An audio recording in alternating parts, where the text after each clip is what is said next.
स्वामी अवधूतानंद शांडिल्य बाबा,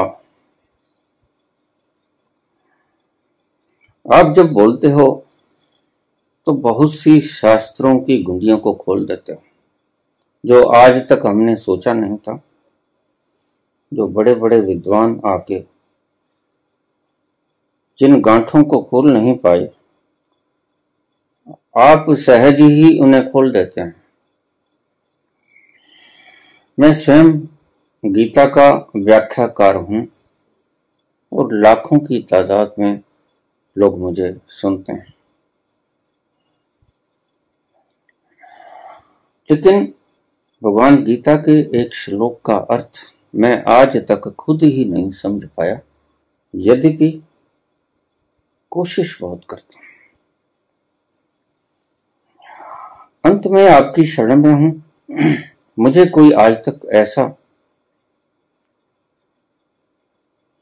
संत नहीं मिला जो इन शब्दों का अर्थ बता सके। अर्थ बताया तो सभी ने,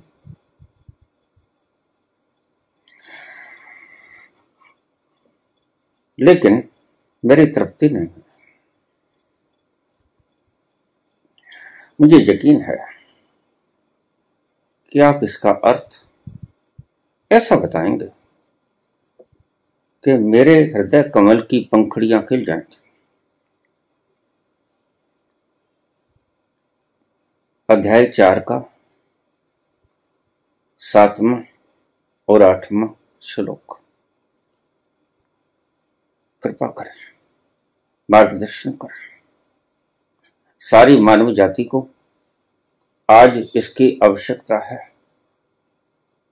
यद्यपि जगह जगह पर मेरे जैसे व्याख्याकार बैठे, तथापि मानव के मनुष्यता के कल्याणार्थ आप इन शब्दों को अवश्य ही रहस्यात्मक रूप से व्याख्या करने का कष्ट करेंगे, ऐसी उम्मीद के साथ।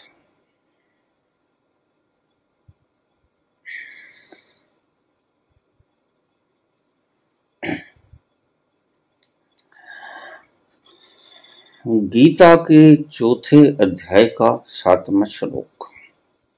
शायद प्रत्येक की जुबान पर यह श्लोक रटा होगा।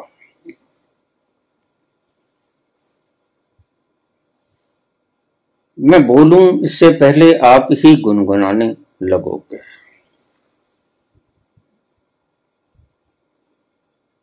जब महाभारत का एपिसोड आया था, सबसे पहले यही श्लोक गुनगुनाया जाता था।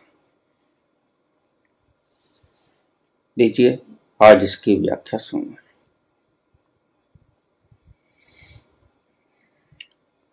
यदा यदा हि धर्मस्य ग्लानिर्भवति भारत अभ्युत्थानम् अधर्मस्य तदात्मानं सृजाम्यहम् परित्राणाय साधूनां विनाशाय च दुष्कृताम् धर्म संस्थापनार्थाय संभवामि युगे युगे। क्या अर्थ है? बड़ा प्यारा अर्थ। और स्वामी अवधूतानंद ने बड़ा सुंदर सवाल किया है। लिखा है कि अगर आप चले जाते तो शायद मैं वंचित रह जाता। इसकी सही व्याख्या को जानने के लिए मानवता ही वंचित रह जाती। तो क्या आपको पक्का भरोसा है कि मैं इसका अर्थ कर पाऊंगा? लीजिए इसका अर्थ सुनिए क्या है।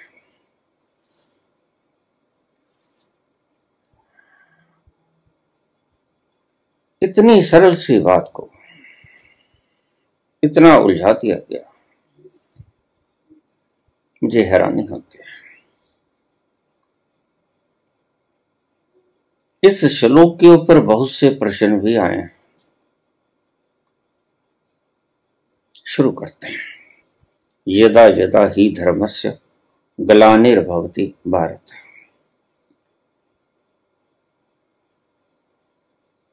जब जब धर्म की हानि होती है,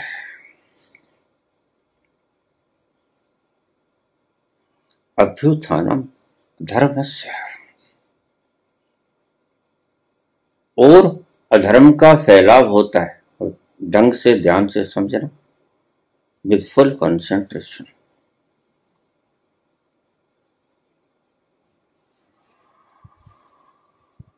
अभ्युत्थानम, उत्थान होता है अधर्म का, और धर्म का नाश होता है।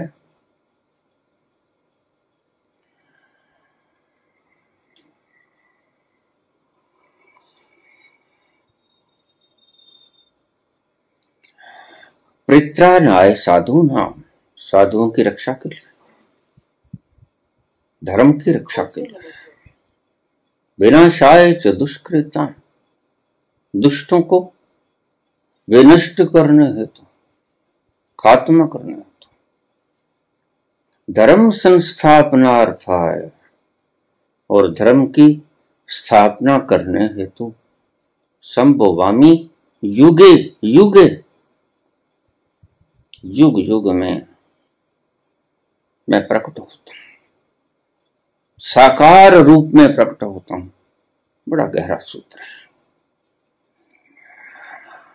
ठीक कहते हो आप स्वामी, बिल्कुल ठीक कहते हो। आज के व्याख्याकारों ने ही नहीं, गीता तो बहुत पहले बोली जा चुके थे। 5000 से भी ज्यादा साल हो गए गीता को बोले, और तभी से लोग इसका अनुवाद कर रहे हैं। लेकिन अनुवाद सही कहां हो पाया?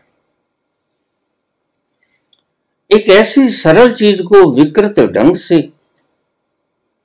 व्याख्यायित कर दिया गया कि फिर आपको पता है, जब आप एक रास्ता गलत पकड़ लेते हो तो आगे जो स्टेशन आएंगे वो आपको पता ही है। तो बहुत से प्रश्न उपस्थित हैं। बाबा, अगर पापियों का नाश ही करना है तो जब वो सिर उठाते हैं तभी क्यों नहीं काट देते भगवान? और फिर बाबा आप कहते हो कि वो तो just like an catalytic agent, वह आपके कर्मों के भीतर हस्तक्षेप नहीं करता।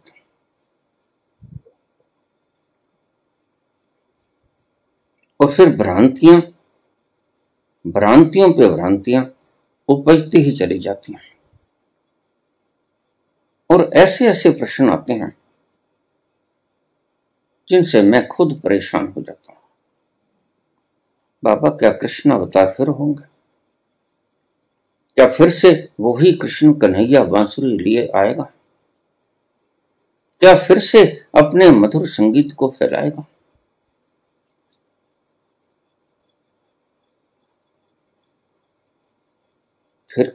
फिर से उसकी कोमल धुन बांसुरी की हमें सुनने को मिल पाएगी? फिर से वो रास रचाएगा? फिर से वो महारास रचाएगा निधि वन में आकर? क्या ऐसा होगा? फिर से ऐसा होगा? तो बहुत से मूड बैठे हैं जो कहते हैं हाँ फिर आएंगे, कृष्ण फिर आएंगे। मैंने पहले ही कहा, जब हम एक रास्ता गलत पकड़ लेते हैं, जाना था पूर्व की तरफ, मुंह खड़ा कर लिया पश्चिम की तरफ, तो निश्चित ही पड़ाव कुछ और ही आएंगे। भटकोगे और सिर्फ भटकोगे। तो इस सूत्र को, श्लोक को समझने से पहले सबसे पहले जो जरूरी है वो धर्म क्या है, यह चीज समझनी जरूरी है। आपने कहा कि मैंने सभी जो भाष्य करते हैं इनको पढ़ा, इनको सुना, इतनी टीकाएं हुई, मैंने एक एक करके खंगाल ली। शब्दों के अर्थ तो मिले, लेकिन उन अर्थों के भीतर रहस्य क्या छिपा पड़ा था वो उजागर नहीं हुआ। किसी भी संत ने आज तक उस रहस्य को उजागर नहीं किया।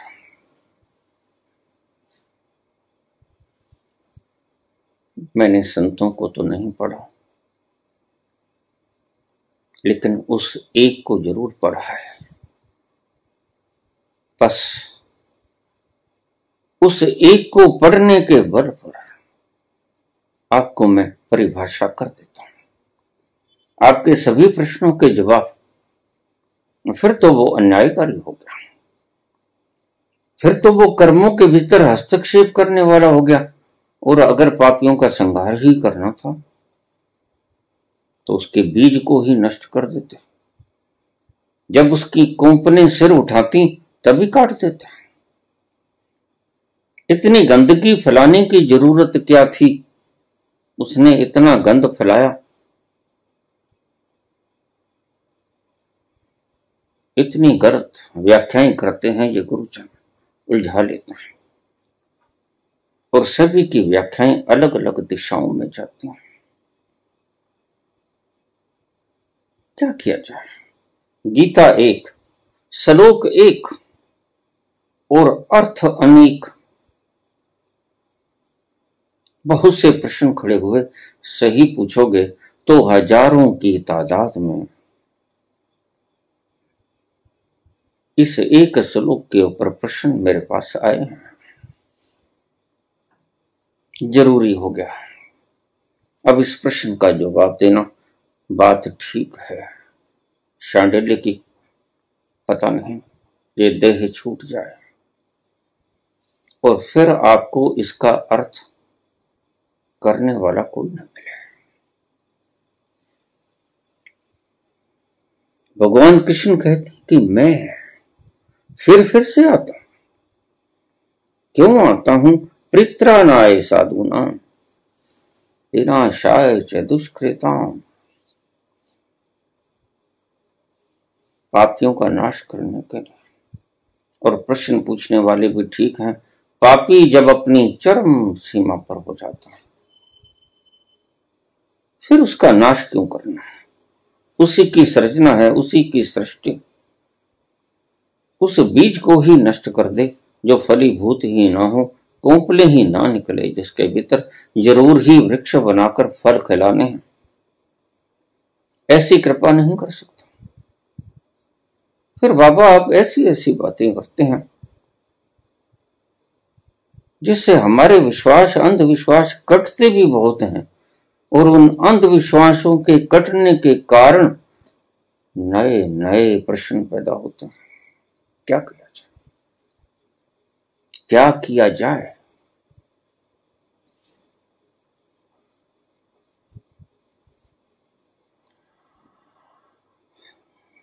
धर्म संस्थापनार्थाय, धर्म की संस्थापना हेतु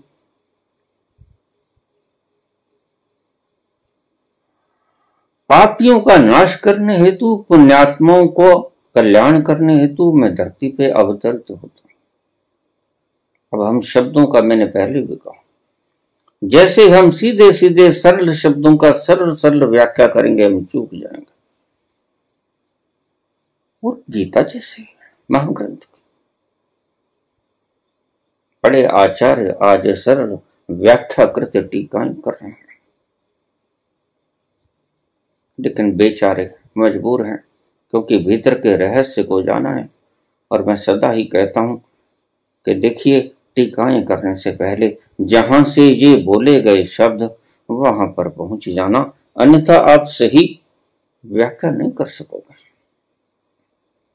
लेकिन खोपड़ी पर रहते रहते ये व्याख्याएं करते हैं और गलत सिद्ध होती हैं।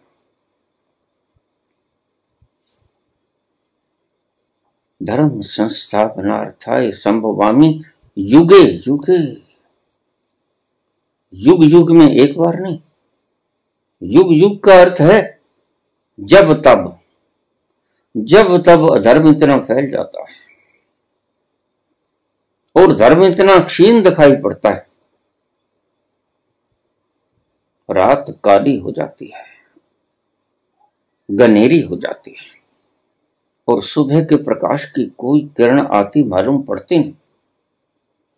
ऐसा लगता है कि ये अंधेरा कभी छंटेगा नहीं। जब ऐसा लगता है तो मैं अवतरित होता हूं, फिर से अवतरित होता हूं।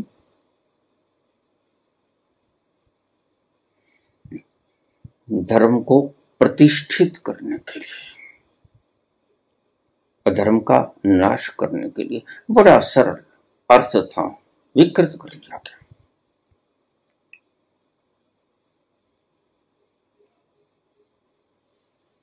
धर्म क्या है?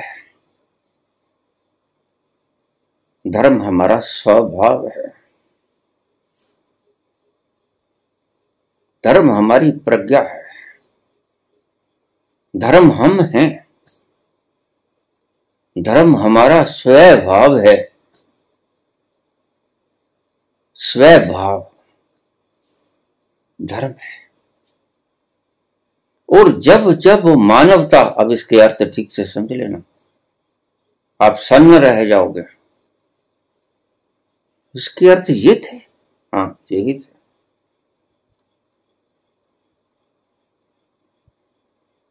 और अगर आप गलत अर्थ करोगे तो ऐसे ऐसे प्रश्न उठेंगे ही उठेंगे।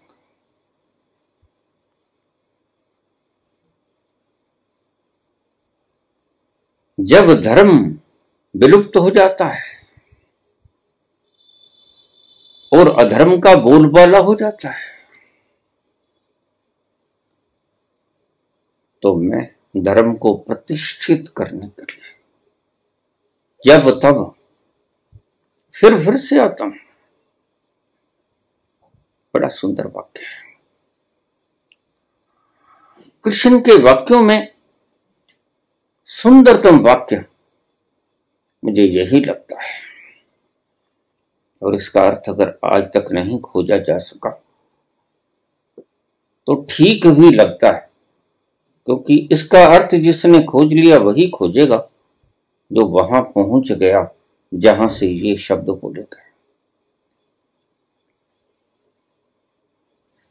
जब जब धर्म की हानि हुई, यानी जब जब लोगों ने धर्म स्वभाव क्या है इसकी पहचान खोती गई, स्वभाव क्या है इसकी पहचान खोती गई, और स्वभाव की पहचान को खोकर आप पर भाव में उलझ गए, उसे अधर्म कहते हैं। धर्म है स्वभाव और अधर्म है स्वभाव का अभाव। अपने आप को भूल जाना, स्वभाव को भूल जाना, पर अभाव पर भाव में स्थित हो जाना अधर्म है। स्वभाव में अधिष्ठित हो जाना धर्म है। पर भाव बाहर है, पर भाव भ्रम है, पर भाव इल्यूजन है। स्वभाव इल्यूजन नहीं है, स्वभाव सत्य है। आद सत्य अनाद सत्य है भी सच, नानक हो सिंह भी सच। यही ऋषियों ने मांग की वेद के अंदर, हे प्रभु हमें असत्य से सत्य की ओर ले जा। असतो मां सद्गमय। सत्य क्या है? धर्म सत्य। आप जो हो वो सत्य है। आप क्या हो? आप जो हो वो सत्य है। और यही चीज का गुम हो जाना कृष्ण कहते हैं जब इसकी हानि हो जाती है, इस एक शब्द की जब हानि हो जाती है और इससे विपरीत अधर्म का फैलाव हो जाता है, लोग धर्म को लहसुन और प्याज के खाने और न खाने में बांटना शुरू कर देते हैं।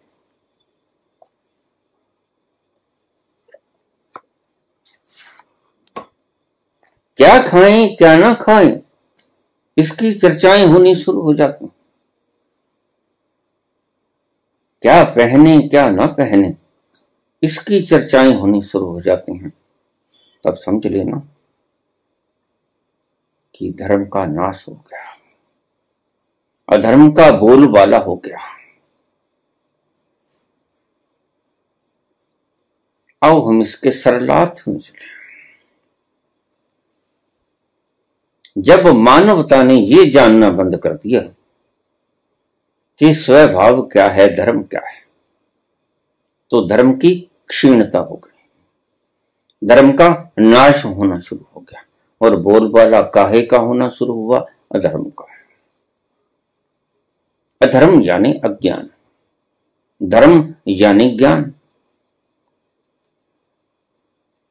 तुम्हारा स्वभाव ही तुम्हारा धर्म है और धर्म ही ज्ञान है।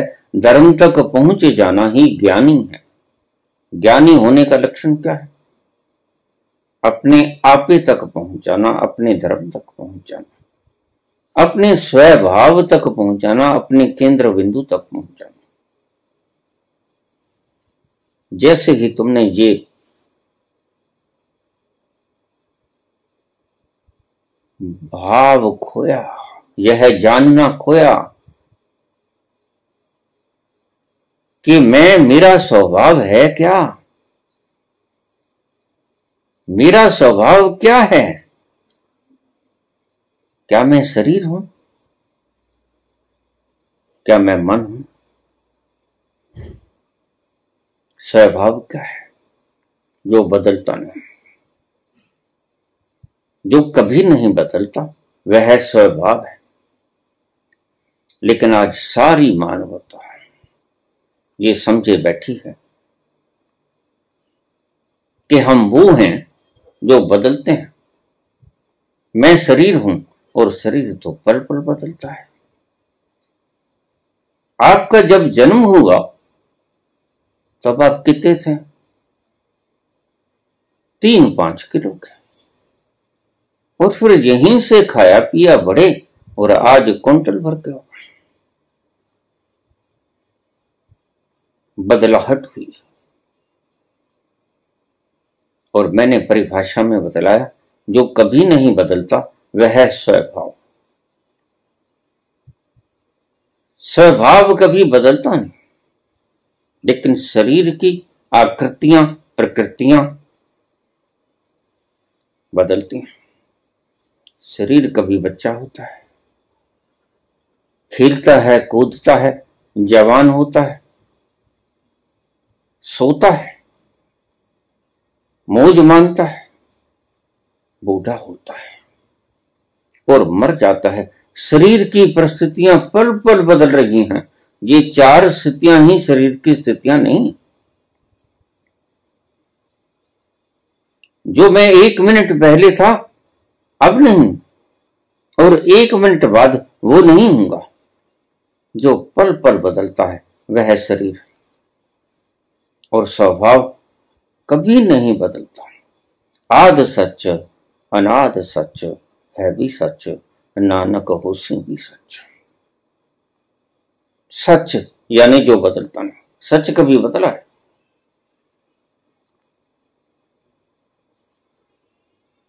और तुम मानते हो अपने आप को कि मैं शरीर हूं। वो शरीर तो पल पल बदलता है और तुम देखते हो लेकिन पहचानते नहीं। ये तुम्हारे भेजे में बात आती नहीं कि शरीर बदलता है और स्वभाव कभी नहीं बदलता। तुम स्वभाव हो, तुम धर्म हो। धर्म कभी बदलता नहीं, इसलिए तुम शरीर नहीं हो। भगवान कृष्ण कहते हैं कि शरीर तो शस्त्रों से सिद्ध जाता है,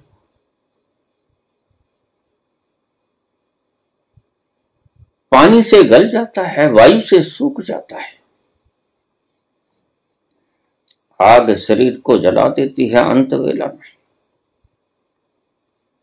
लेकिन जो जले ना, जो कटे ना, जो गले ना, जो सूखे ना, वह तुम हो। तो भगवान कृष्ण की परिभाषा यहां खत्म हो जाती है। तुम शरीर तो नहीं, क्योंकि फिर कृष्ण के ये शब्द गलत होते हैं। और तुम मन भी नहीं हो। मन का तो स्वभाव है, शरीर तो थोड़ी देर शिथिल भी रहता है, लेकिन मन तो पलक पलक मन और पल पल में बदलता है।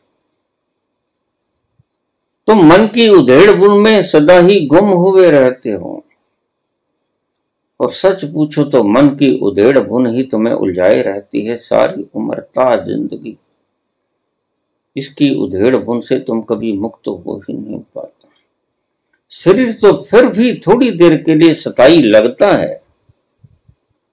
चलो थोड़ी देर का बचपन था, थोड़ी देर की जवानी थी, थोड़ी देर अधेड़ उम्र थी, थोड़ी देर का बुढ़ापा था, और उसके बाद खेल खत्म था। बदलाहट होती होती होती होती समाप्ति के कगार पे पहुंच गए। तो शरीर बदलता है, और जो बदलता है वह धर्म नहीं।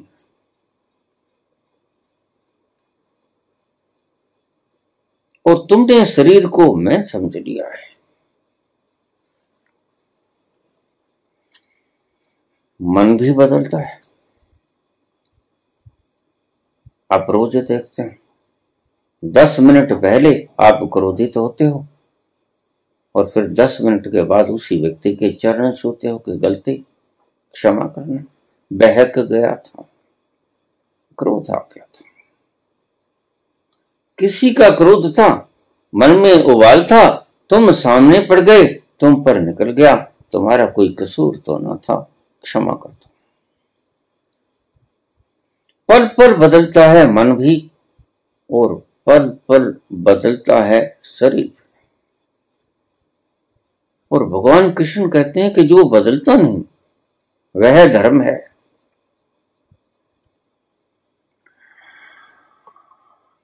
कृष्ण कहते हैं कि धर्म कभी बदलता नहीं, लेकिन जब धर्म की गलानी होनी शुरू हो जाती है तो धर्म बदलेगा कैसे?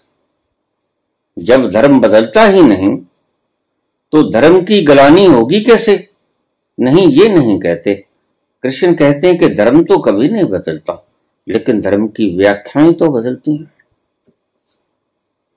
एक्सप्लेनेशन ऑफ धर्म्स वो तो बदलती है। कोई मुनि इसकी व्याख्या कुछ और करेगा, किसी धर्म का व्यक्ति इसकी व्याख्या कुछ और करेगा, कोई आचार्य इसकी व्याख्या कोई और करेगा, और कोई सदगुरु इसकी व्याख्या कुछ और करेगा। व्याख्याएं तो बदलती हैं, और उन व्याख्याओं से ही आपका जीवन चलता है।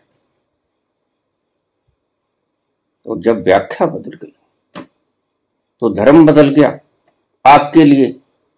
कृष्ण के लिए धर्म कभी नहीं बदलता। कृष्ण तो कहते हैं कि धर्म वो तत्व जो आपका स्वभाव है, 24 घंटे आपके साथ रहता है, कभी खोता नहीं, बस मात्र भूल जाते हो। और जब उस भूले हुए तत्व की याद आ जाए, सेल्फ रिमेम्बरिंग जिसे गुरजेफ कहते हैं, तो वहां हो जाता है समाधान। वहां आपकी एक जो गुंडी फंसी थी, जो कुंडी फंसी थी, वो निकल जाती है। तो धर्म की कभी हानि नहीं होती, लेकिन धर्म की हानि व्याख्याओं के द्वारा होती है। धर्म के अर्थ व्याख्याएं गलत कर दी जाती हैं। यदा यदा ही धर्मस्य ग्लानिर् भवति भारत अभ्युत्थानम् अधर्मस्य।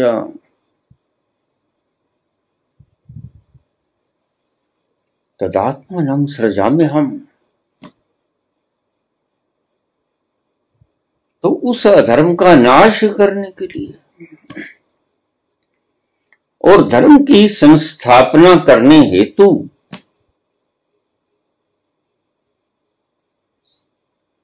परित्राणाय साधूनाम। साधु कौन? साधु वह जो अपने स्वभाव में अधिष्ठित हो गया है, वह साधु।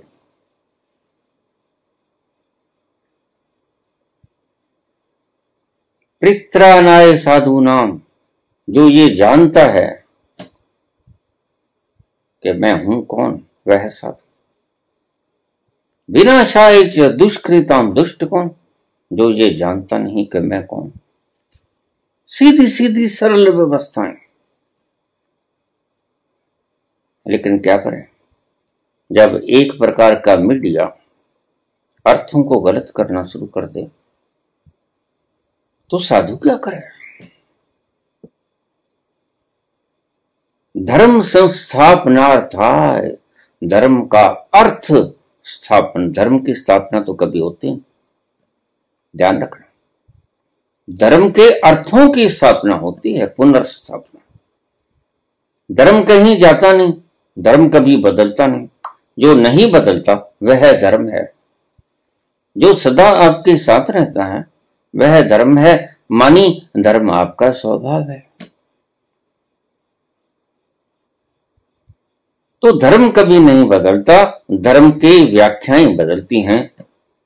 ये ऐरे गहरे नत्थु खैरे किताबों को लिखकर धर्म की व्याख्याओं को बदल देता है। गीता के श्लोकों का कितना अर्थ मिलेगा आपको, खंगाल के देख लो। प्रत्येक व्यक्ति अपने आप को ज्ञानी समझे बैठा है। यही तो धर्म का नाश है, यही तो धर्म का नाश कहते हैं कृष्ण। वस्तुतः धर्म का नाश नहीं होता, धर्म की व्याख्याओं का विकृत हो जाना धर्म का नाश है। कहने का मतलब अभिप्राय ये है कृष्ण को। जब जब धर्म की व्याख्याएं बदली, पदार्थों को इकट्ठा करना तुम्हारा धर्म बन गया। लोग आज कहते हैं बल को इकट्ठा करो, ये अधर्म को फैला रहा है।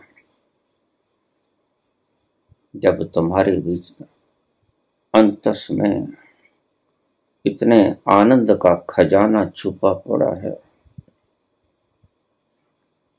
तुम्हारे भीतर ऐसा बल है, यू आर ओमनीपोटेंट।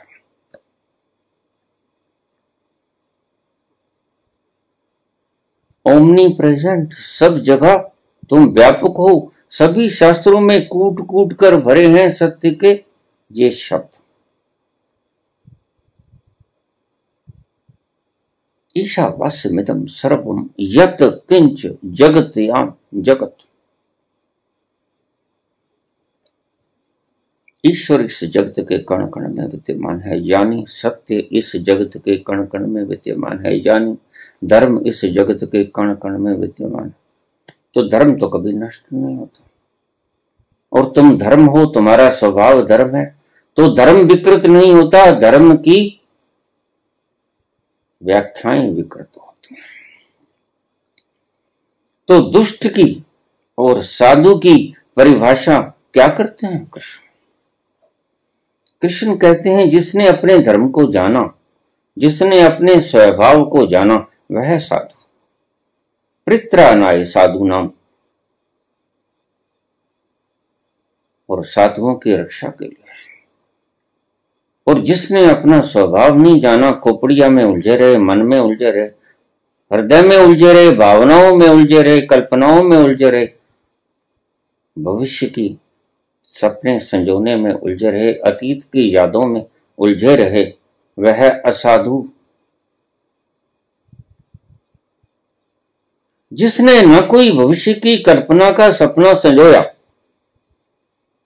ना जो अतीत में हो गया उसका पश्चाताप किया, क्योंकि जो हो गया उसका फल प्रकृति ही भुगतवा देगी। हम उसका अफसोस क्यों करें, हम उसको याद क्यों करें? जो हो गया वह, जो कर दिया वह अनकिया नहीं हो सकता। कैसे करोगे? जो तीर कमान से निकल गया वापस आएगा कैसे? वो तो गया। वह तो कोई लक्ष्य भेदन करेगा और हमें उसका फल मिलेगा, अच्छा या बुरा। तो साधु कौन? जो अपने स्वभाव को जानता वो साधु। और असाधु कौन, दुष्ट कौन? कृष्ण कहते हैं जो अपने स्वभाव को जानता नहीं और स्वभाव की परिभाषाएं अपने मन के हिसाब से मन गढ़ंत करता है, वह असाधु, वह दुष्ट। उसका विनाश करने के लिए मैं आता हूं और वक्त वक्त पर आता हूं जब कालिमा इतनी गहरी हो जाती है, काले मेघ छा जाते हैं कि हाथ को हाथ दिखाई नहीं पड़ता।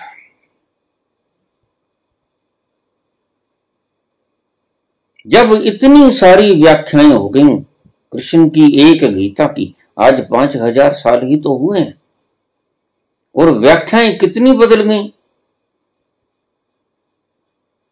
आप जरा पढ़ के देखिए। मैं तो भली भांति जानता हूं कि रहस्य का वर्णन जब बुद्धि से किया जाएगा या हृदय से किया जाएगा वह गलत ही होगा और सबकी बुद्धियां असमान होती हैं, समान नहीं होती। जब उस रहस्य का व्याख्या आप शब्दों में डालने की चेष्टा करोगे तो चूक हो गई तुमसे। पहली चूक कर दी तुमने, क्योंकि उस रहस्य की व्याख्या हो ही नहीं सकती। उस रहस्य के भीतर तो विलीन हुआ जा सकता है, उस रहस्य का तो स्वाद लिया जा सकता है, वह रहस्य वर्णित नहीं हो सकता। एल्बर्ट आइंस्टीन मरता हुआ कहने लगा, is not only unknown but also unknowable. वह ऐसा नहीं है कि जाना नहीं जाता, वह जाना जा ही नहीं सकता। ऐसा नहीं कि जाना नहीं गया, नहीं, वो जाना जाएगा भी।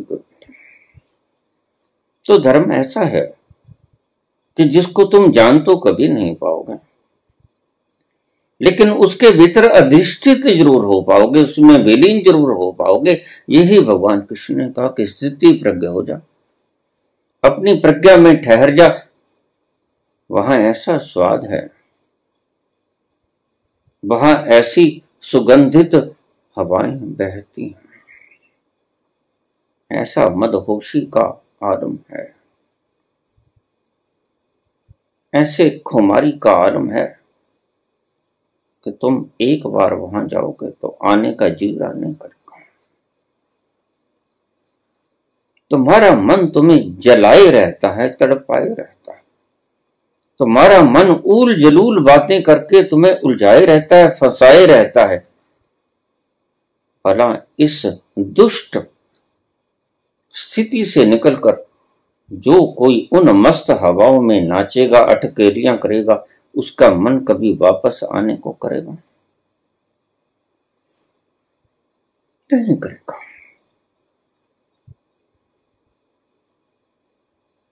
धर्म तुम्हारा स्वभाव है, तुम ही हो धर्म। और कृष्ण कहते हैं जब जब धर्म का यदा यदा ही धर्म से ग्लानिर्भवति भारत। धर्म बदलता कभी नहीं, धर्म की हानि भी कभी नहीं होती। धर्म की हानि होती है सिर्फ उसकी व्याख्याओं को गलत करके। धर्म को जानने की इच्छा मुमुक्षा रखने वाले पिपासु लोगों को जब धर्माचार्य व्याख्या गलत करनी शुरू कर देते हैं तो धर्म की हानि हो गई। और धर्म की हानि क्या होगी? जिससे हम क ख ग सीखने गए थे उसने कुछ और ही समझा दिया। धर्म की कभी हानि नहीं होती, धर्म स्वभाव कभी मरता नहीं। स्वभाव तुम हो और तुम ना कटते हो, ना छिदते हो, ना मरते हो, ना गलते हो। तुम अजर हो, तुम अमर हो, ना सूखते हो। तुम्हारा स्वभाव ऐसा है और स्वभाव तुम हो।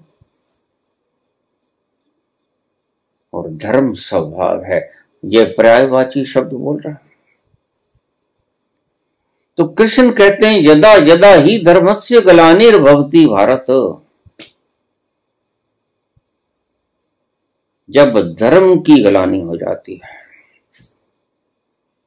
मैंने पहले कहा आद सच जुगाद सच है भी सच नानक होसी भी सच, उस धर्म की ग्लानि तो कभी होती है, वह तो कटता नहीं, छिदता नहीं, मरता नहीं, गलता नहीं, लेकिन हानि होती कैसे है? व्याख्याओं के द्वारा। जब आप गलत व्याख्यायित करने शुरू कर देंगे, जब अर्थों को आप गलत प्रारूप में डालना शुरू कर दोगे तो धर्म की हानि होगी। जब आप सेब को केला कहना शुरू कर दिया और केला को अमरूद कहना शुरू कर दिया तो व्याख्याओं का फर्क पड़ गया, अर्थों का फर्क पड़ गया। तो कृष्ण कहते हैं जब जब ऐसा होता है, यदा यदा ही धर्मस्य ग्लानिर्भवति भारत, अभ्युत्थानम अधर्मस्य, तो फिर उस धर्म की व्याख्या को सही करने हेतु, अधर्म का नाश करने हेतु, अभ्युत्थानम अधर्मस्य तदात्मानं सृजाम्यहम्, और सृजना करने हेतु सत्य की, धर्म की सही व्याख्या को प्रतिस्थापित करने हेतु मैं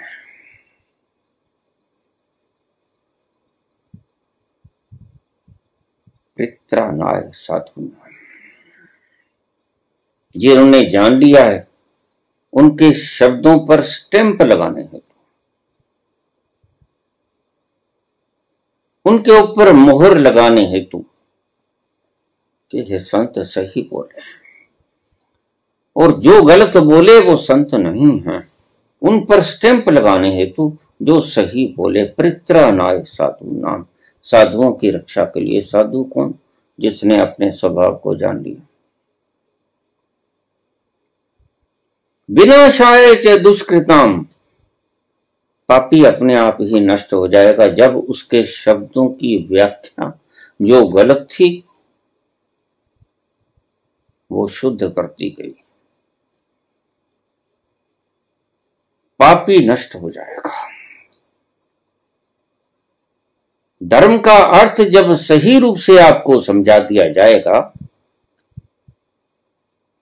तो ये गलत व्याख्याएं करने वाले तथा कथित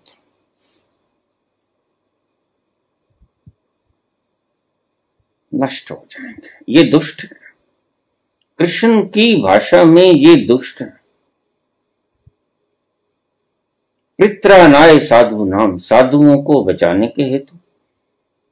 साधुओं ने जो पाया वो ईमानदारी से आपको बताया, वो आपसे इसकी एवज में कुछ नहीं मांगते, वह है साधु।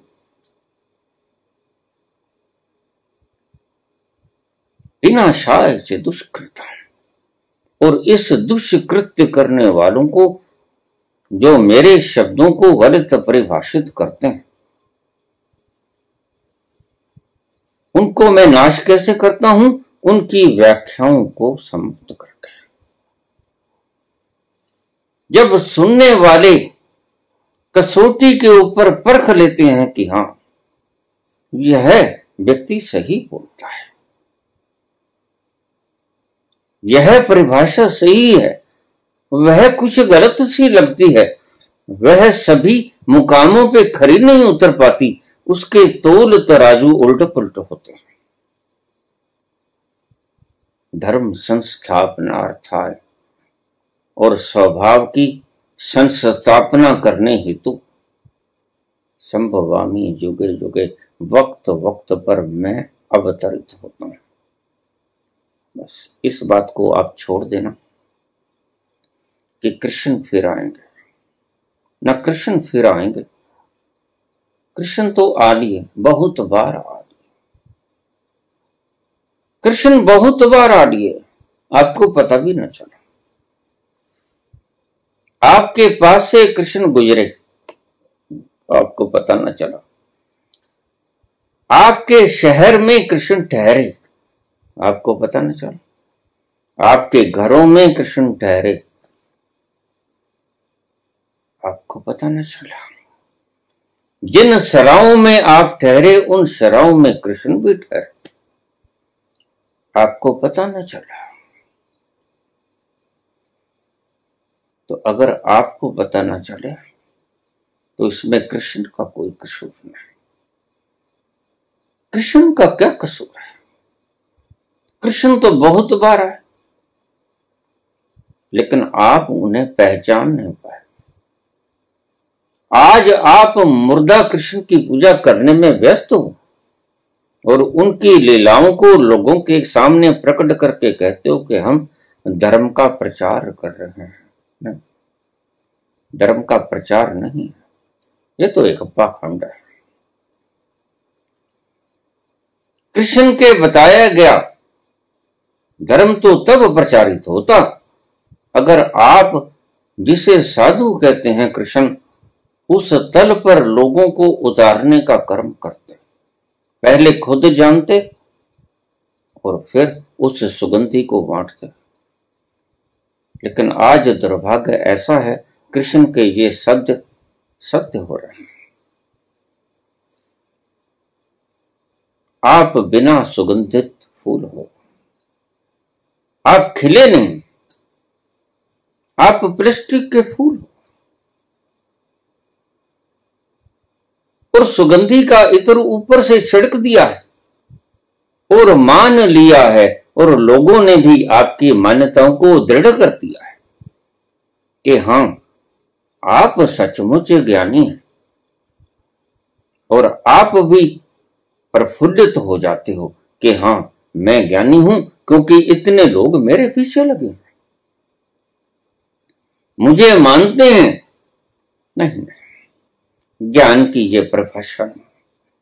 कितने लोग उसको स्वीकृत करते हैं या कितने लोग उसको अस्वीकृत करते हैं, यह ज्ञान की परिभाषा नहीं है। क्योंकि अज्ञानी अगर परिभाषा ज्ञान की देने लगेगा तो वह बिल्कुल अंधों की तरह है जो फूलों के रंग बताएगा। अंधे फूलों का रंग सही सही कैसे बता पाएंगे, और कितने सही होंगे जो अंधा फूलों के रंग बताएगा। आपको कितने लोग फॉलो करते हैं इस बात पर निर्भर नहीं करता कि आप कितने ज्ञानी हो, लेकिन आप कितने ज्ञानी हो ये आप भली भांति जानते हो। भीतर से उस आनंद की खुशबू आपके भीतर कितनी उतरी, आप इसे भली भांति जानते हो। आप उस आनंद मगन रस प्याले को पीकर कितना नाचे, आप कितना मुग्ध हुए उस खुमारी के रस प्याले को पीकर,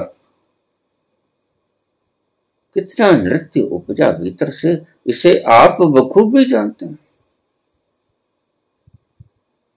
सिर्फ बाहर से मुंहों को चढ़ा लेना और कलाकार बनकर आंखों को ऊपर चढ़ा लेना साधुता नहीं होता।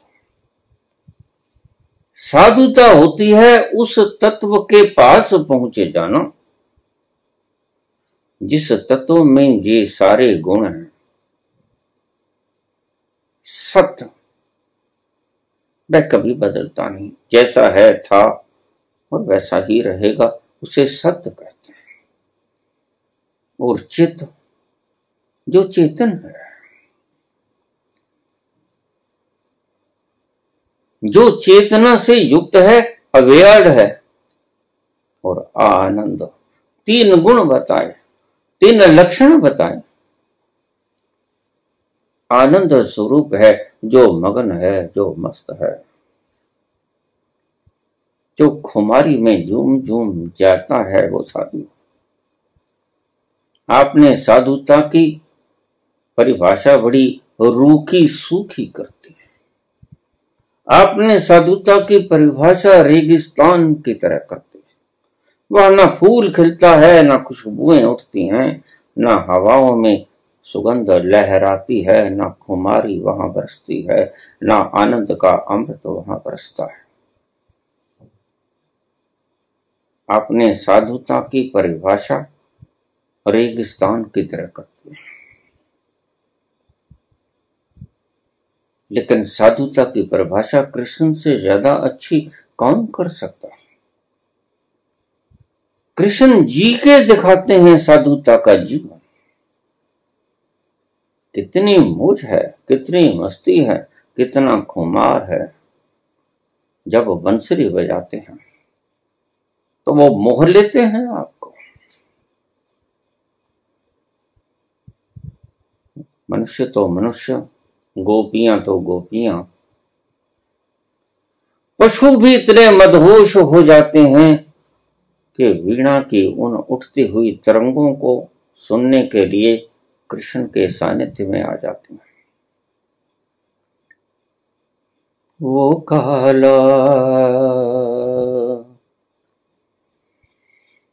एक बांसुरी वाला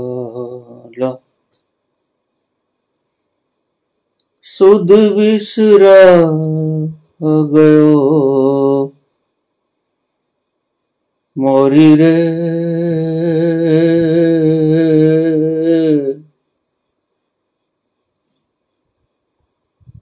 सुध बिसरा गयो मोरी,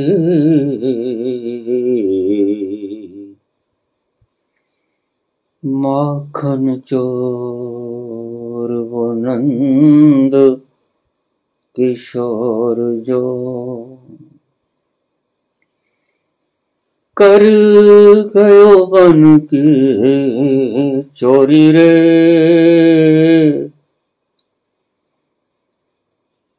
सुध बिसरा गयो मोरी,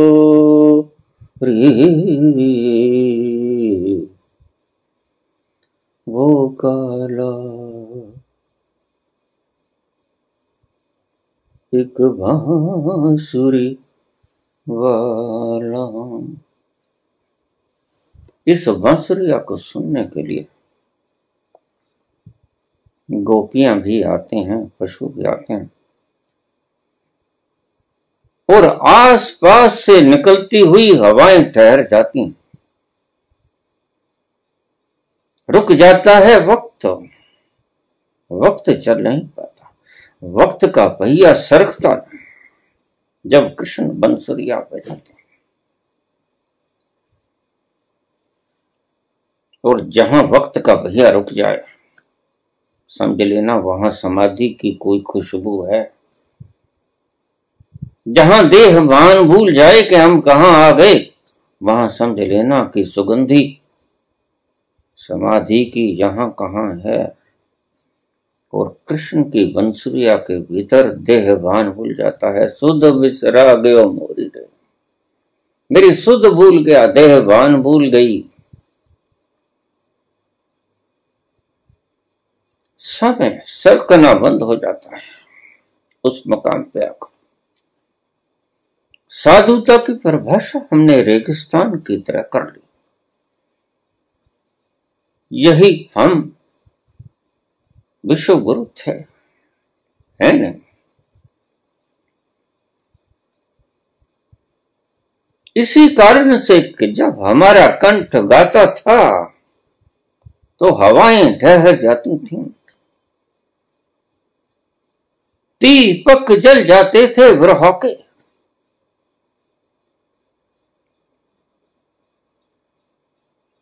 रुक जाती थी हवाएं और रुक जाती थी देह भान की अवस्था। अमृत की वर्षा निरंतर मूसलाधार होती थी। ऐसा था साधुता का स्वाद, और ऐसा है साधुता का स्वाद। तुम साधु हो,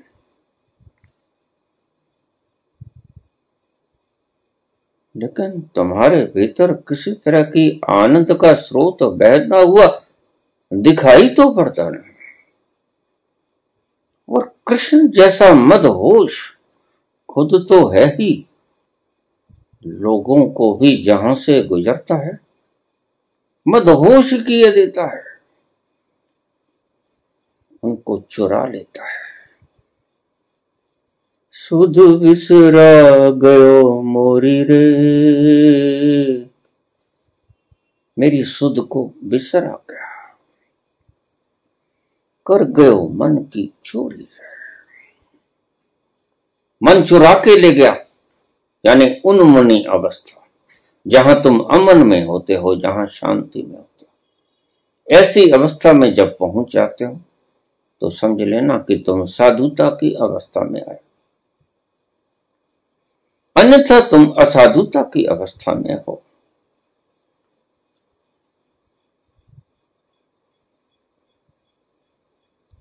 लेकिन ये आंखों के भीतर झांकने से तुम्हारी आंखों में कोई आनंद का भाव दिखाई पड़ता है।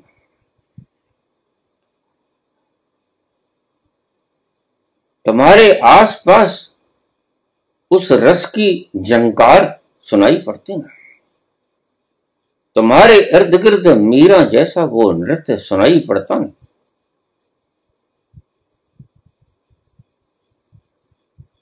कैसे मान लें लोग कि तुम साधु।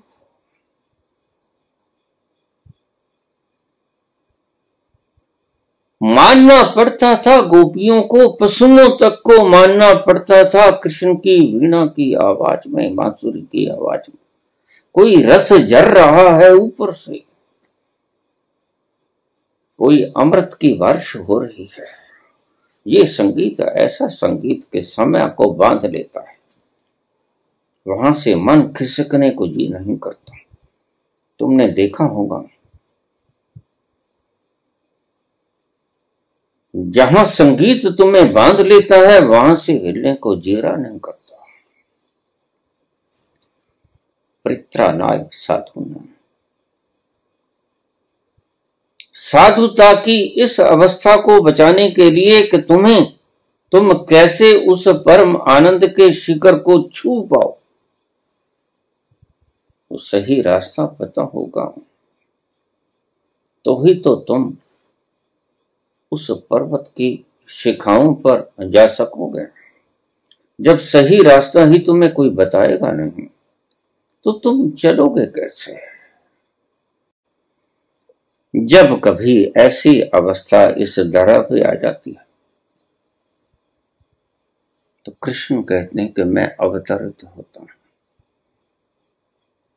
लेकिन कृष्ण को मोर मुकुट की भांति देखने का प्रयत्न मत करो। यही मूर्खता तो तुलसी ने की। तुलसी वृंदावन चले गए, वहां के श्रद्धालु भक्तजन कविता से प्रसन्न थे।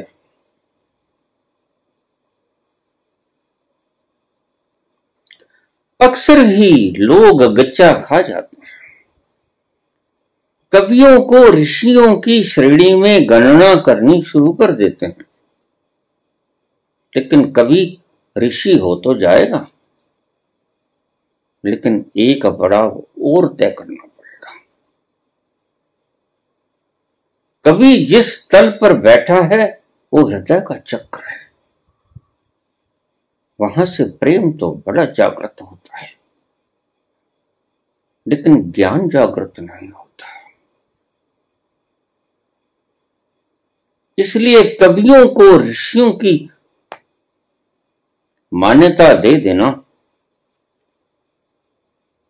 मनुष्य अक्सर धोखा खा जाते हैं। कभी आज ऋषि नहीं है, कभी हो जाएगा निश्चित, ये सत्य भी है, लेकिन आज ऋषि नहीं, क्योंकि कवि सिर्फ कविता के, उसके पास वोकैबुलरी बहुत है, उसके पास छंद बहुत है, उसके पास चौपाइयां बहुत है, उसके पास सोरठे बहुत हैं, उसके पास शब्दों की घनीभूत गठड़ी है।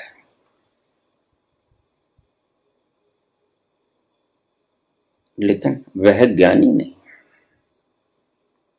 हो जाएगा, जैसे ही वो पहुंचा विशुद्धि चक्र पर, प्रभु के सफीर के भीतर प्रवेश कर गया। तैसे ही अग्रसर हुआ केंद्र की तरफ और वह एक दिन ऋषि हो जाएगा। लेकिन अभी वो ऋषि नहीं। तो उसके भक्तों ने कहा, यहां वृंदावन का मंदिर देखने योग्य है। क्या बात है, भगवान कृष्ण की महिमा बड़ी व्याख्यायित की उन्होंने। और तुलसी ने कहा, हम देखेंगे। चल दिए तुलसी के साथ वृंदावन के कृष्ण मंदिर में। वृंदावन के तो हवाओं में कृष्ण सुगंधमान हो रहे हैं। वृंदावन की गलियों में कृष्ण सुशोभित है। वृंदावन की गलियां महकायित हैं कृष्ण की उस स्वर लहरियों से। रोमा रोमा भरा पड़ा है कृष्ण की उस वाणी से, कृष्ण की उस सुगंधी से। तो गए, मंदिर में प्रवेश किया, मुख्य मूर्ति की तरफ गए। मूर्ति को अच्छी तरह से निहारा, लेकिन क्योंकि अभी कवि थे, अभी ऋषि नहीं हुए थे, अभी वेद खत्म हुआ नहीं था। अन्यथा कण कण में पहचान लेते कि वही है। और हमारे आदि शास्त्रों में, सनातन ग्रंथों में पढ़ा भी होगा, तुलसी जैसा विद्वान संस्कृत का ये कैसे हो सकता है कि कृष्ण राम के ही अवतार, और कृष्ण राम की ही की हुई कर्मों की अच्छी और बुरी भोग रहे हैं। सारी सनातन की फिलॉसफी राम और कृष्ण को जोड़ती है। तुलसीदास ने भगवान कृष्ण की वो भव्य मूर्ति देखी। थे तो राम के उपासक, उपासक थे, जाना नहीं था राम है कौन। वह जो रोम रोम में रम रहा है वह राम है। वह जो सभी जगह रम रहा है वो राम है। जेता किता तेता नौ, जितना पसारा उसने कर दिया उसको नाम कहते हैं बाबा। बिन नामे नाही को उठाऊं, ऐसी कौन सी जगह है जहां पर नाम नहीं, बस उसी को सुमरो जो सब जगह मौजूद है, ओमनी प्रेजेंट है, जो सर्वशक्तिमान है, ओमनीपोटेंट है, ओमनीशिएंट है। जेता किता तेता नाम, ये सारा पसारा सारी सृजना नाम है। बिना नामे नाही को ठान, नाम के बिना कौन सी जगह ऐसी। नाम को अलग से क्यों जपते हो, नाम की परिभाषा तो जान लो, फिर नाम को जपना, जप के दिखाना। जब तुम उस जगह पे पहुंच गए तो जाप सहसा ही बंद हो जाएगा। जाप तो उसकी राहों पे चलते चलते स्वतः ही बंद हो जाता है। ये तो जब तक तुम खोपड़िया में बैठे हुए हो तब तक तुम नाम जप सकते हो। खोपड़िया से जरा नीचे उतरे, नाम खो जाता है। तो पूरी दृष्टि से झांका कृष्ण था, वो प्यारे कृष्ण, मन मोहन जो मोह लेते हैं, उनसे प्यारा और कौन होगा।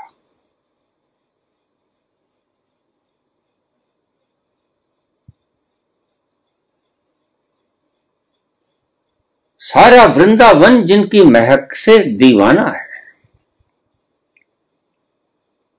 एक टक अवलोकन किया, निहारते रह गए तो बोलते हैं कवि थे, कहा कहूं छवि आपकी। क्या कहूं, हे प्रभु बड़े सुंदर हो। कहा कहूं छवि आपकी, भले बने हो नाथ। हे नाथ, बड़े भले नजर आते हैं, बड़े सुंदर नजर आते हैं, मन को मोह रही है तुम्हारी ये सूरतिया। सुध बिसरा गयो मोरी रे,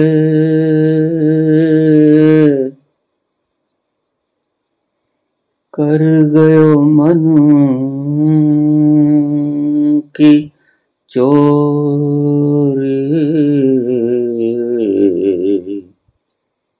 वो काला एक बांसुरी वाला। और इस बांसुरी वाला को देखकर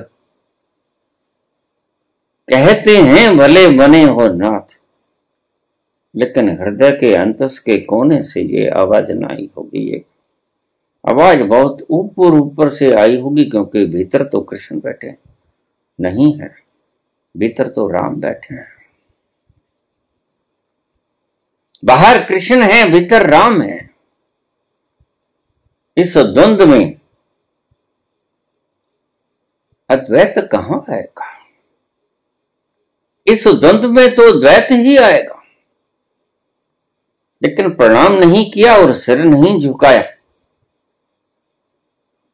तो वहां के पुजारी कहने लगे, हे महामानव, ये भगवान कृष्ण को नमन तो कर लो, भूल गए क्या? इतना शिष्टाचार तो निभा दो। इनकी मूर्ति तो इतनी प्यारी है कि देखते ही सिर झुक जाता है, झुकाना नहीं पड़ता। जान निकल जाती है इनकी मंत्र मुग्ध तस्वीर को देखकर। जिस तरफ देख लिया जान तसद्दुक कर दी, मैं तो मोहताज नहीं काबे या बुत खाने का। अरे तुम्हें राम और कृष्ण में भेद दिखाई पड़ता है?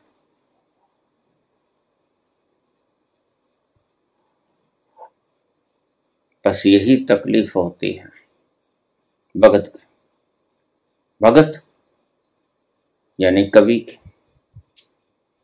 यही तकलीफ होती है। उसे अभी भेद दिखाई पड़ता है, उसे राम और कृष्ण दोनों एक नहीं दिखाई पड़ते, तो आखिर में शर्त बता ही दी। पहले तो अपनी कविता का उच्चारण किया, राग अलापा, कहा कहूं छवि आपकी, भले बने हो नाथ। तुलसी मस्तक तब निवे, ये तुलसी का मस्तक तो तब निवेगा जब धनुषबाण हो हाथ। जब तुम बाहर की चीजों का इतना फिक्र करोगे तो तुम अपेक्षा रख सकते हो कि तुम ज्ञानी हो गए। इसलिए मैं महामूढ़ कहता हूं इस व्यक्ति को। और लोग बड़े परेशान हो जाते हैं, कमेंट्स पे कमेंट आते हैं। ऐसे मूढ़ व्यक्ति की रामायण का हम पाठ रखवाते हैं 24 घंटे, मन्नतें मानते हैं। ये तो बिल्कुल जागरणों की तरह हो गया और कुछ भी नहीं। जिसने शर्त लगा दी, जिसको इतना ही नहीं पता और राम और कृष्ण दो नहीं है, वो तो सुवर में भी है। अरे मूर्ख, तेरे सामने तो कृष्ण है। सनातन ने तो सुवर को भी अवतार कह दिया, मछली को भी कह दिया, बौने व्यक्ति को भी कह दिया, क्रोधी व्यक्ति परशुराम को भी कह दिया, कछुए को भी कह दिया। उसे रोम रोम में राम नजर आया और तुम्हें कृष्ण में राम नहीं नजर आता। इतनी भव्य प्रतिमा और सुंदर सुगंध बिखेरती हुई तुम्हें उसमें राम नजर नहीं आया। तुम अलग से सिर्फ धनुष बाण के लिए अटक गए और तुम अपने आप को ज्ञानी कहे जाओ ऐसी अपेक्षा रखते हो। नहीं, कोई भी ज्ञानी व्यक्ति तुम्हें ज्ञानी नहीं कह सकेगा। तुलसीदास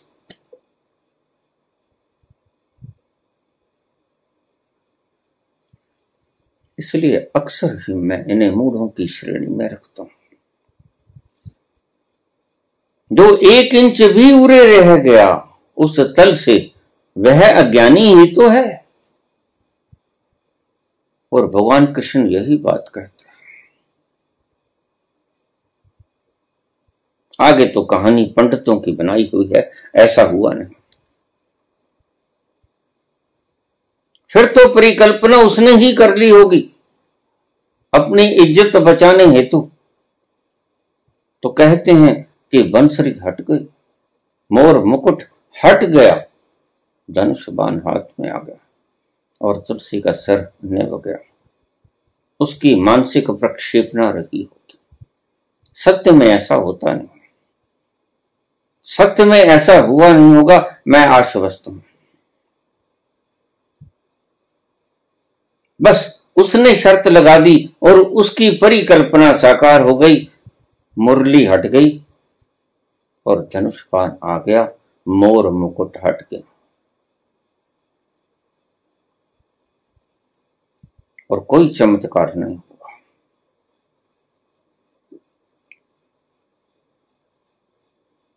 यही बात कृष्ण कहते हैं।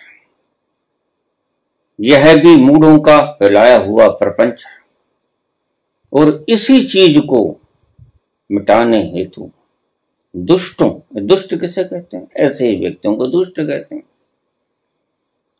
जिन्होंने जाना नहीं और शर्त लगानी शुरू कर दी, उसे साधु नहीं कहते। भगवान कृष्ण वही जिसकी मूर्ति के सामने तुलसी खड़े,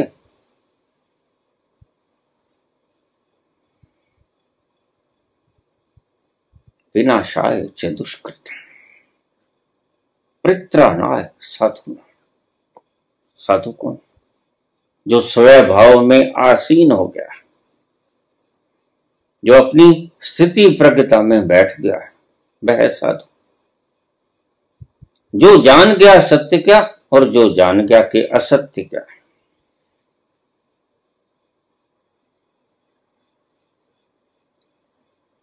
साधुओं की रक्षा के लिए और दुष्टों का नाश करने के लिए। बड़ी सीधी व्याख्या मैंने दी। जो जान गया कि वो है कौन, वास्तव में कौन है, सत्य में कौन है, वो जो बदलता है रोज, वह वो है। तुम तो यही समझते हो, अभी तक तुम्हारी यही भ्रांति है।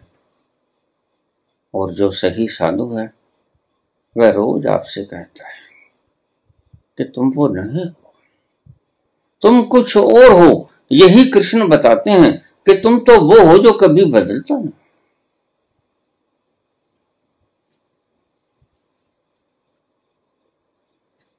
विच इज इरिवर्सिबल, जो अटल है, जो अचल है, जो बदलता नहीं, वो तुम हो। और जब तुम उस तल पर पहुंच गए तो यकसान हो जाओगे, फिर तुम बदलोगे। लेकिन शरीर को तुम मैं मानते हो, पल पल यह बदल रहा है। जब तुम मां के गर्भ में प्रवेश किए तो कितने थे तुम्हें पता ही नहीं। वैज्ञानिकों से पूछो तुम कितने थे। 6 महीने का बच्चा गर्भ में मटर के समान का भार का होता है। मटर का दाना देखा है, उतना भार होता है, इतने थे तुम। और जब गर्भ में प्रवेश किए फिर तो तुम्हारा कोई वजन ही नहीं था। फिर तुम जन्मे, तुम 3-5 किलो के थे और आज तुम क्विंटल के हो गए। यानी बदलाहट निरंतर जारी है। और जो बदलता है, कृष्ण कहते हैं, वो तो तुम नहीं। तो शरीर भी बदलता है, वो तुम रोज देखते हो। कभी तुम ही बच्चे थे, इसमें आशंका क्या है भला? कभी तुम ही जवान हुए, 8 केलियां की मस्तियां की, खूब सोए, खूब भोगा। फिर कमर झुकी, थोड़ा सा अधेड़ उम्र और उसके भीतर व्रत, और उसके भीतर फिर संन्यास्त हुए और फिर मृत्यु आ गई। रोज देखते हो, खुद नहीं मरे तो दूसरों को तो देखते हो। तो जो पल पल बदलता है और तुम उस बदलते हुए पल पल को देखते हो, वह तो तुम नहीं हो। और तुम्हारा मन भी बदलता है। कभी तुम्हारे भीतर भावना होती है कि मैं सब दान कर दूं, कभी तुम्हारे भीतर भावना होती है कि मैं सारी दुनिया को लूट लूं। तुम बदलते हो और अपरिसीम रूप से बदलते हो, जिसकी सीमा ही कोई। तो जो बदलता है, कृष्ण कहते वो तुम नहीं, तुम तो कुछ ऐसे हो जो बदलते हो। और जब उसकी व्याख्याएं गलत होनी शुरू हो जाती हैं, उसको कृष्ण कहते हैं वो दुष्ट। और जब उसकी व्याख्याएं सही होनी शुरू हो जाती हैं, तो उसे कृष्ण कहते हैं वह साधु है। यदा यदा ही धर्मस्य ग्लानिर्भवति भारत, जब इस धर्म की स्वभाव की व्याख्याओं का गलत व्याख्यान होना शुरू हो जाए, अभ्युत्थानम अधर्मस्य, अधर्म का राज हो जाए, चारों तरफ कालीमा फैल जाए, ऐसे गलत विवेकहीन बातें तथा कथित आप जिन्हें ज्ञानी समझते हो वो करना शुरू कर दें,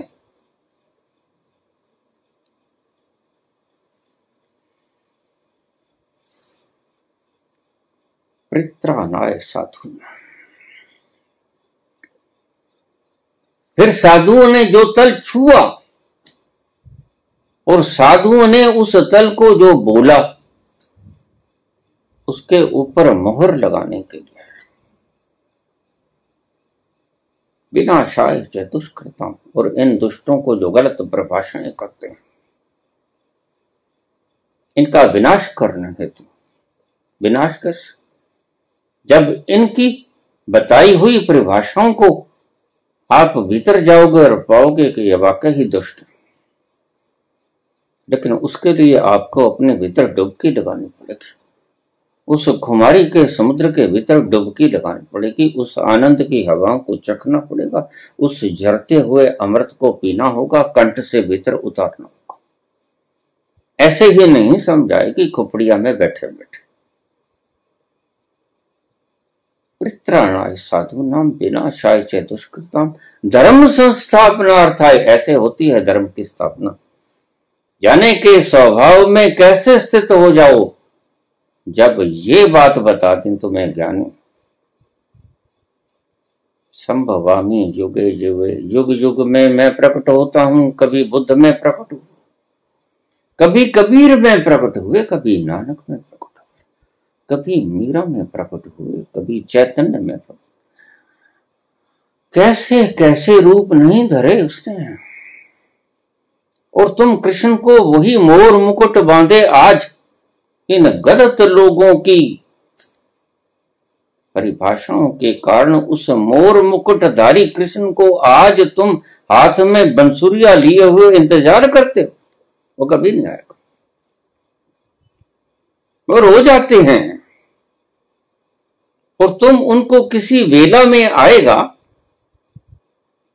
इसका इंतजार कर रहे हो। वो किसी वेला में नहीं आएगा, वह रोज आता है,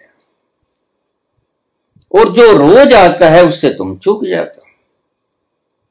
तुम्हारे ही पास से गुजरते हैं संत, तुम्हारे ही पास से गुजरते हैं साधु, लेकिन तुम अंधे हो, कहां दिखाई पड़ता है।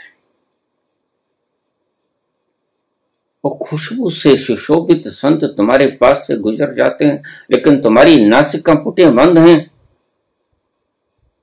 उन्होंने सूंघने की क्षमता गंवा दी है, तुम्हें सुगंध आती है तो पहचानोगे कैसे। तुम दबे हुए हो इन गलत लोगों के व्याख्याओं से। जब तक तुम इन गलत व्याख्याओं को हटा नहीं दोगे, दूसरे की व्याख्या होती। तुम स्वयं क्यों नहीं जाते? क्योंकि सत्य तो स्वयं के भीतर है, और तुम स्वयं के भीतर कभी गए नहीं।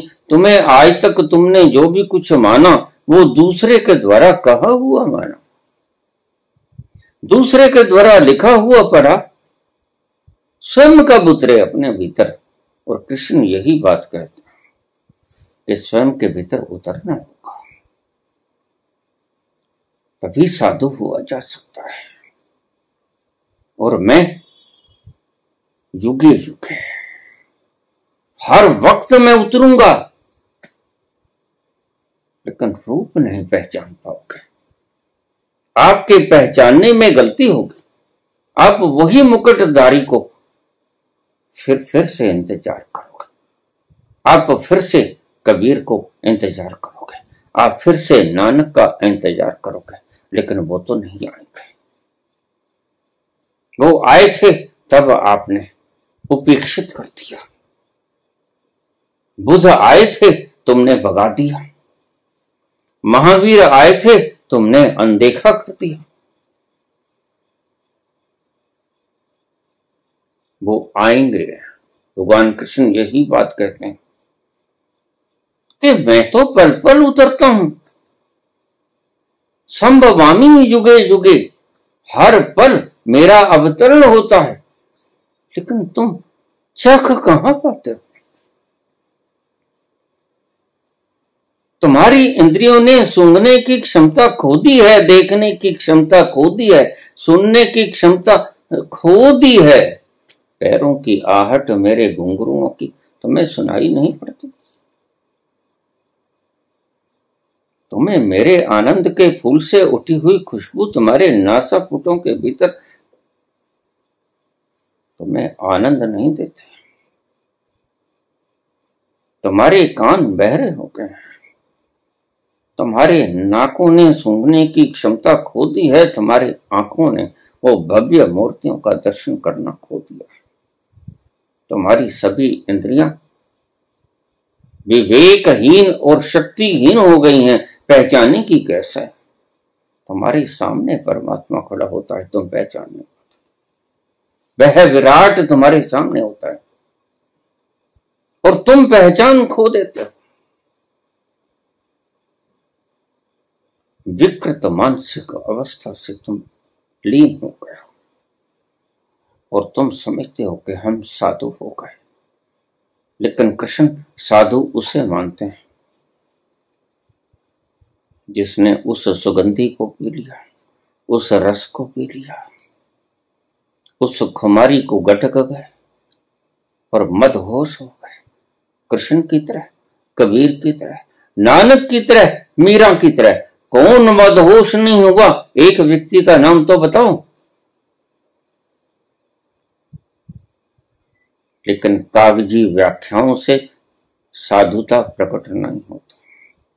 साधुता प्रकट होती है तुम्हारे ही भीतर जाने से। तुम इतना क्यों घबराते हो? मैं जानता हूं तुम्हारी नकली प्रज्ञाएं खो जाएंगी, इसलिए डरते हो।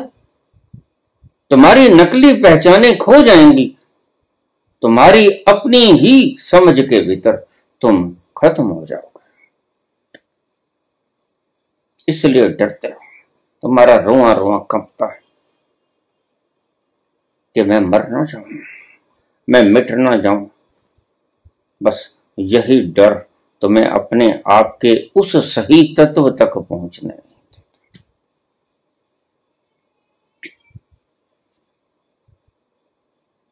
भगवान कृष्ण की गीता के इस श्लोक का चौथे अध्याय के 7वें और 8वें श्लोक की व्याख्या मैंने की, सरल शब्दों में समझाने की चेष्टा।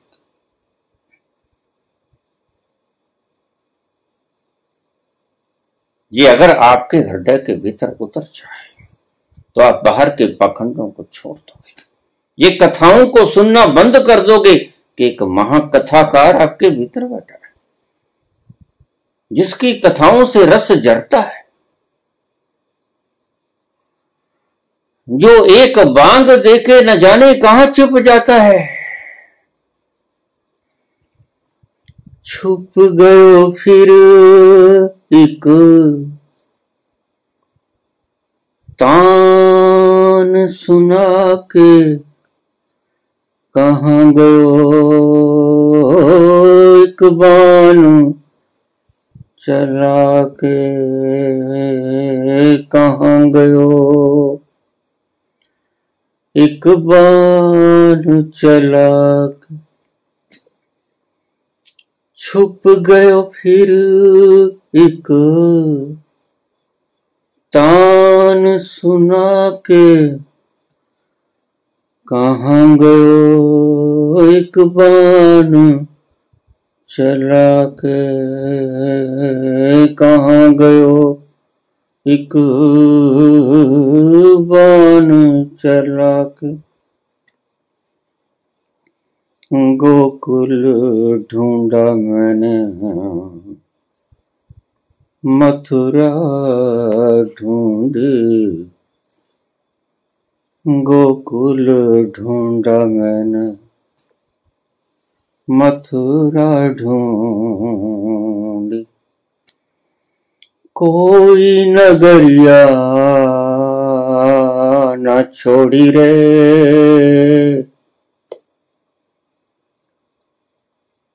सुध बिसरा गयो मोरी, वो काला वो काला।